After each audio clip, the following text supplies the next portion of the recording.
இந்திரியங்களை அடக்கணும் என்றால் அதற்கு வழி இந்திரியங்கள் எல்லாத்துக்கும் ராஜாவா இருக்கக்கூடிய அந்தரிந்திரியம் என்று சொல்லப்படுகின்ற அந்த கரணம் என்று சொல்லப்படுகின்ற மனசை அடக்கணும். மனசை அடக்கினால் தானா இந்திரியங்கள்லாம் அடங்கும். ஏன்னா அது ராஜா. செஸ்ஸுலேயே கூட ராஜாவுக்கு செக்கு வச்சாச்சுன்னு முடிஞ்சு போயிடும் விளையாட்டு. சும்மா குட்டி குட்டி சோல்ஜர்லாம் அடிச்சுட்டு இருக்கிறதுக்கு பதிலாக ராஜாவுக்கு செக்கு வச்சாச்சு.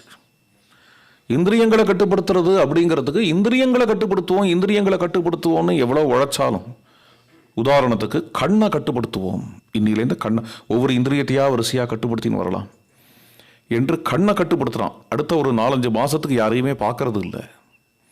ஏதாவது அழகழகான விஷயங்கள் வஸ்துக்கள் எழுத்தாப்பில் வந்தால் பார்க்கறதில்ல, பட்டன் கண்ணை மூடிட்டு விடலாம் அப்படின்னு அபியாசம் பண்ணி அப்புறம் 4-5 மாதம் கழித்து வேற ஏதாவது இந்த காதை கட்டுப்படுத்தலாம்.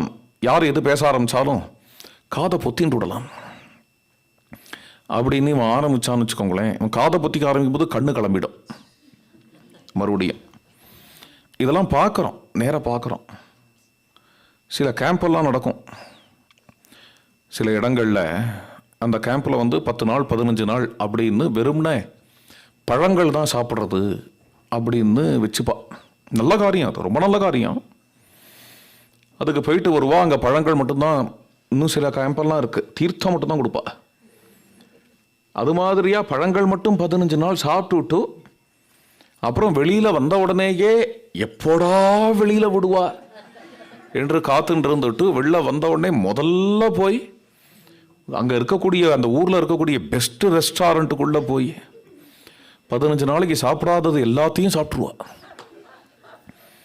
15 நாள் கேம்புக்கு பேருந்தாலே இந்த அனுபவம் எப்படி இருந்தது சொல்லுங்கோ.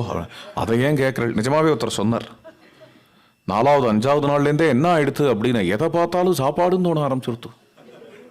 மேலே சூரியனை பார்த்தானா தோசை மாதிரி இருக்கு, சந்திரனை பார்த்தா இட்லி மாதிரி இருக்கு. ஏன் அப்படின்னா நாக்கை நான் கட்டுப்படுத்தினாலும் மனசை கட்டுப்படுத்தல. மனசு என் கட்டுப்பாட்டில் இல்லை. அதுவே மனசு என் கட்டுப்பாட்டுக்கு வந்துடுத்து என்றால் புலன்கள்லாம் தானா கட்டுப்பாட்டுக்கு வந்துடும். ஆனால் மனசை அதுதான் யோகம்ங்கிற.